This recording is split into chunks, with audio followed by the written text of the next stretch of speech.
Hey, hey, hey, welcome I'm back coming to Out of out, My out of my shell. I'm coming out of my shell. Woo! I've been there too I'm so silly. long. I am It's time Michelle. to move Welcome, welcome, welcome back. on. Happy, Out of happy New Year. my Today is January 8th. Can you shell. believe it? Out of We're my already more than a week in. shell. So if you're new to this channel, thank you so much for stopping by. Please hit like on this video, comment on this video, and subscribe to my channel if you are a newbie. If you're not new, welcome back, girl. I know you know how it goes down over here and Out of My Shell. So we have been talking about all of December. We discussed due season. That's the series we were working on. And although at first I thought, new year, why not try a new topic? No, no, no, no, no, no, no, no, girl, no. Um, I know that we need to stay on due season because do you know that this is your due season? If you didn't know, now you know. Oh, if you didn't know, now you know. Oh, okay. But yes, it's your due season. We are always in a due season because we are always reaping something, reaping some harvest from some seed sown. So you're going to see me looking down a little bit. Just bear with me. Know that I am all in. I'm engaged. This is my one-on-one time with you, girl. Last month, we talked about 2021 being our due season, and 2020 was the year of perfect vision, and that perfect vision to show each and every one of us everywhere, all over the place, what we needed to see. That was the year of divine insight. So now that we can see, we talked about this last week. Now that we can see, now we know what we really need. We need real relationships with God. We need real relationships with people, and we need to love ourselves. So the greatest commandment being love God with all your heart, all your might, all your soul, and love people. But also in there, we have to love ourselves, because if I don't love me, I can't effectively and efficiently love you. I know that firsthand. I used to try to love people when I hated and despised myself. So now that we're open to receive the due season of tremendous access, we've turned 21. Happy 21, girl. Happy 21. You legal now, girl. You legal.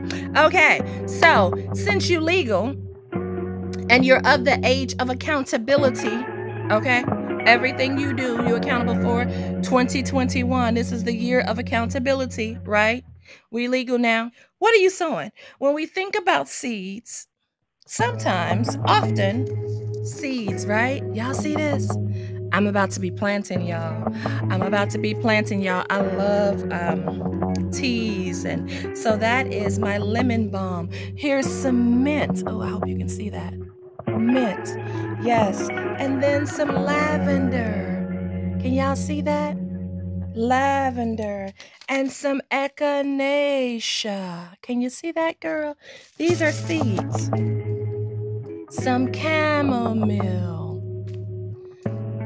Then I have some more lavender. Can you see it, girl? Lavender. And then we have some mixed flowers. Heralds of spring. Can you see it? Can you see it? So I will be planting some seeds, and this month we're going to be focused on the process of sowing seeds. Sowing seeds, planting. I have my water here. This is my little mixture, y'all, my little concoction. I have my I can't remember what these are called, but I'm going to call them my planter tags so that I can label everything that I'm planting in my little seeds, in my little boxes. Y'all see that? These separately, they really have no power. They don't do anything. All of these things separately, including this water, it does nothing until you activate it, until you plant it, until you put the seeds. Oh, wait. My dirt, my potting soil is all the way on the other side of the room. I'm not getting up to get it.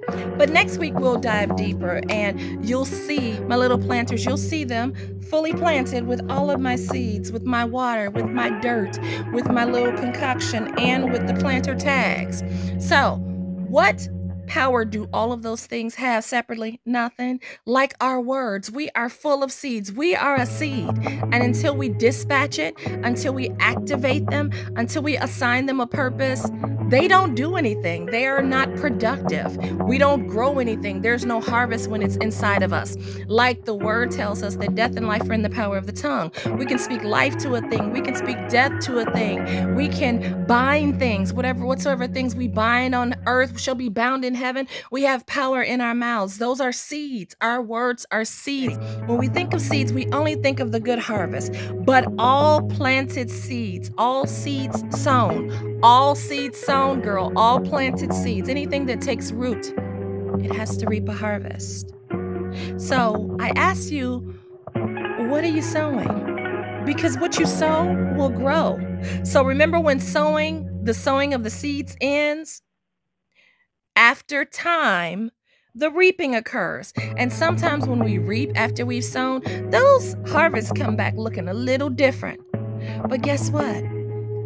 The harvest will always have the DNA of the seed, even if it looks a little different. Like, I'm going to plant these lemon balm seeds. These are just little bitty seeds.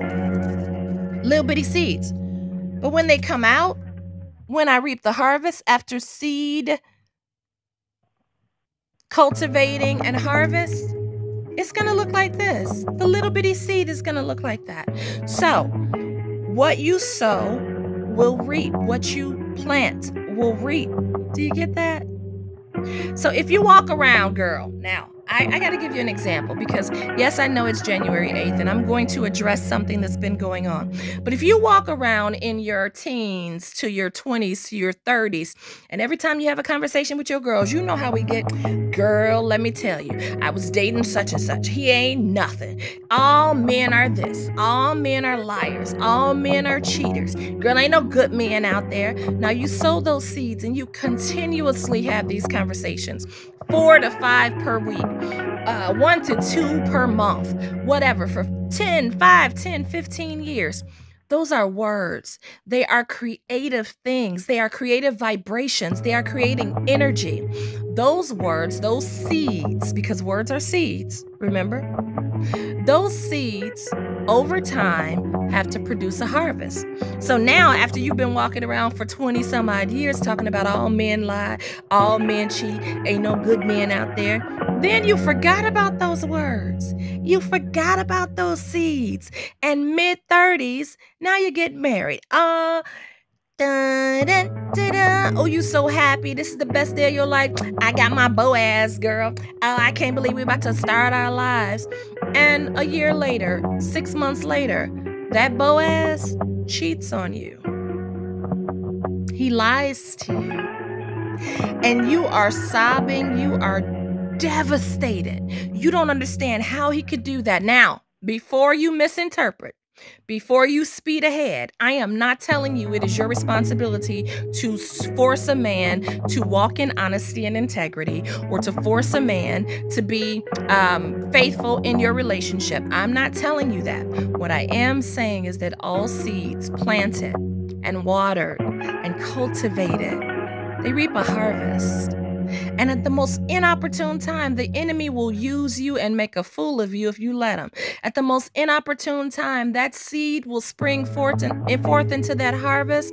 And now you're married, you happy, you got the bling bling, y'all about to buy your home and all of this stuff. And now he's destroyed in your mind, your family, because he cheated on you. Because infidelity sprung up. Those words had to reap a harvest.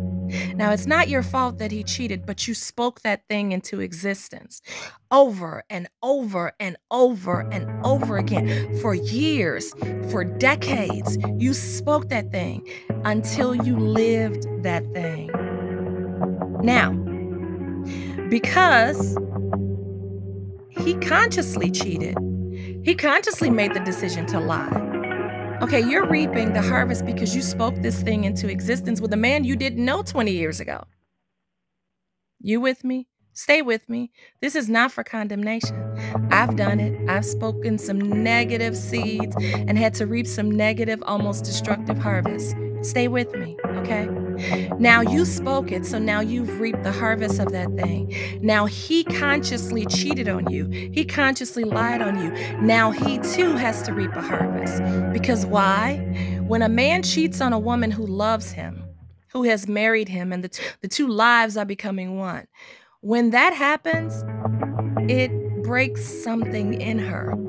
So now, because of what he's done, his seeds of lies and infidelity have to reap a harvest. Because of what he did now, his harvest to reap is you don't trust him.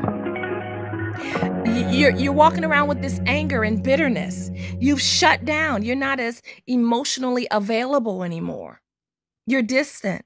You might even be a little cold. And girl, you're not even intentionally trying to do it. You want your marriage to work. You want it to last. But that thing, it's broken. It's severed. His seed of infidelity and lies created a harvest of chaos and division. But God.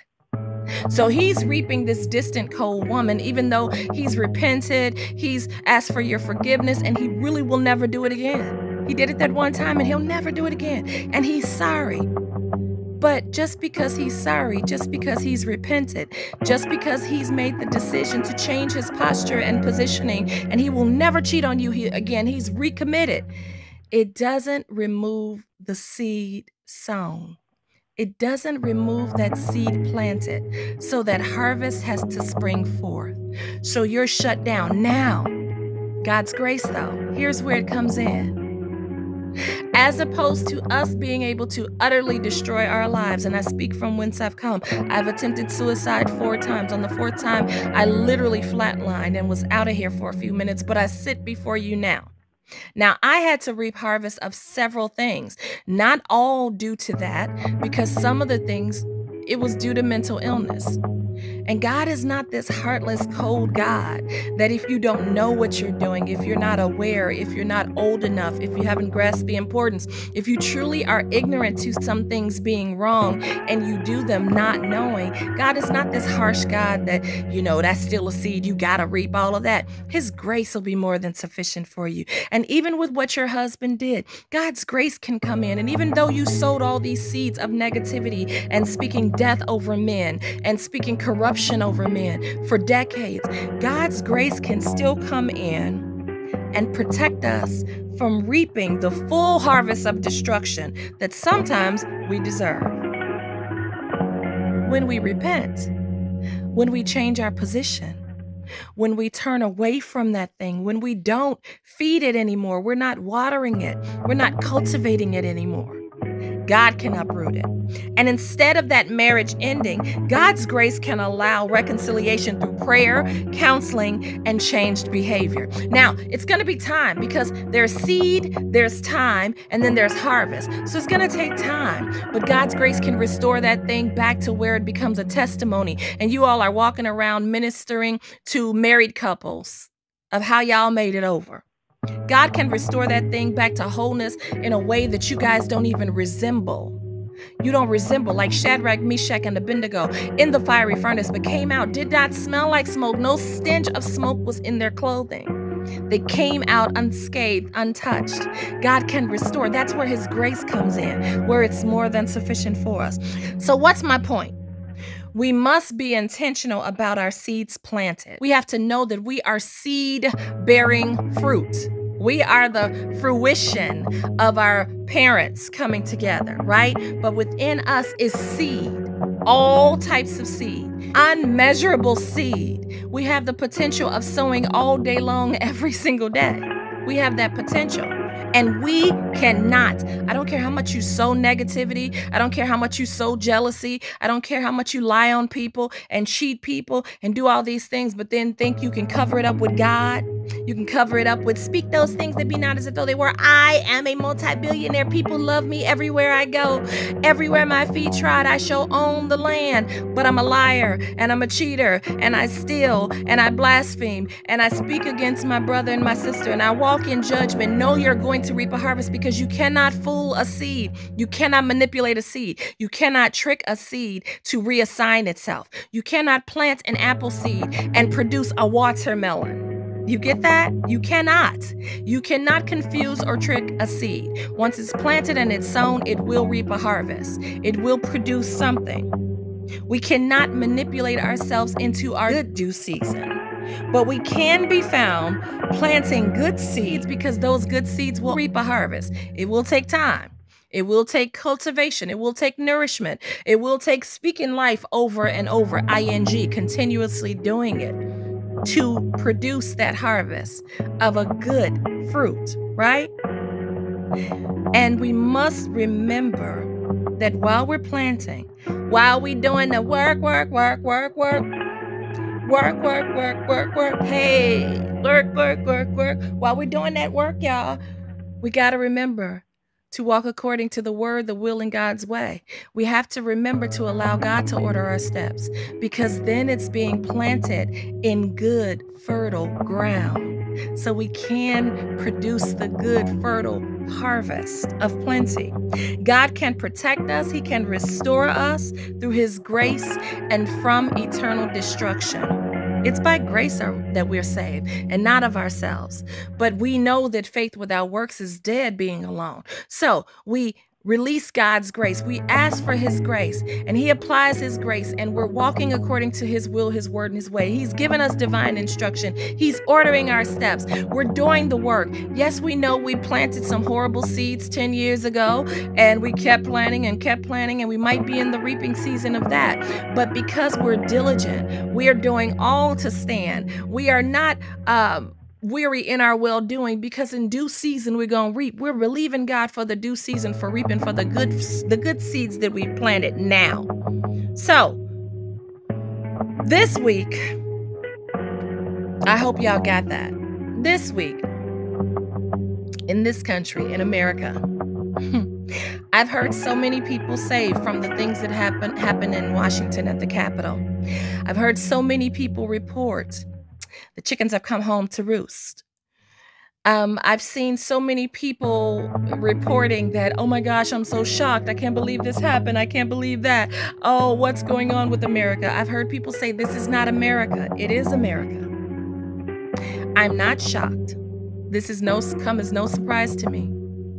And I won't say that the chickens have come home to roost, but what I will say, this is the due season of 400-year-old seeds. There's a harvest, a brewing. There is. Many have been utterly shook. Yes, I said shook, not shocked. Many have been utterly shooken. You are shooketh. I am not shooketh. I'm standing still, watching and praying. Faith and works all combined. Inclining my ear to hear what thus saith the Lord, guarding my eyes and my ears from carnal things. I invite you to do the same, especially in this season. It's time for America to plant new seeds, knowing that she will still have to reap, but she will not have to reap as unto complete destruction because of God's grace. If she will turn her face to God and repent and begin sowing good seeds, eventually, over time, America will reap a good harvest. Don't believe blacks and browns will trust America and welcome it back with open arms. It's going to take time. Like that woman that I referred to before, who sowed all those horrible seeds, spoke damnation over men and contention and corruption for decades. Like that, America will have to reap. And it will take time to convince those whom she's spoken against, whom she's conspired against, who it will take time for those to welcome her back in with open arms. I welcome you to fast, to pray, to walk in faith, to extend your works towards making your lives better and making your loved ones' lives better so that they can reap a good harvest in their due season. I welcome you to remember that every seed planted, every seed sown will reap a harvest. Peaceful harvest, prosperous harvest will take time to grow, just as the negative, deadly harvest will. It's time for us to put in some work. It's time to get down in the dirt. I wish I had my big dirt bag. I'm going to bring that next Thursday. It's time to get down in the dirt and get dirty, right? to get in the uncomfortable places, to look at those places that are not whole in our lives and get down there and pull up those seeds that were sown if we can, if we're able to pull them up and cast them out. But it's also time to take that good seed, dig deep, plant it down deeply, expose it to some light, some powerful, good, God, fruitful words, and then water them over and over again. And all of those actions that I said will require work. Everything I just told you it's time to do, it's going to force you into work. It's going to require that you put in the work. We have to expose every seed to life and godliness through the power of our tongue, our thoughts, our actions, and our spirit. It's time to make sure we're planting good seeds in fertile ground. It's time to check the ground, check the foundation, and plant good seeds. For this is your due season. But you determine what you're going to reap. You determine it. God will grace you, but you determine it. So girl, what kind of seeds are you sowing? Let me know in the comments. Till next time, I will see you. You be blessed. You confess life, love, and God's peace, light, and salt. And you put in your work. And until next time, you go out there and you do one thing that brings you out of your shell. One thing that brings you out of your shell and brings you closer to God. Till next time, bye, girl, bye.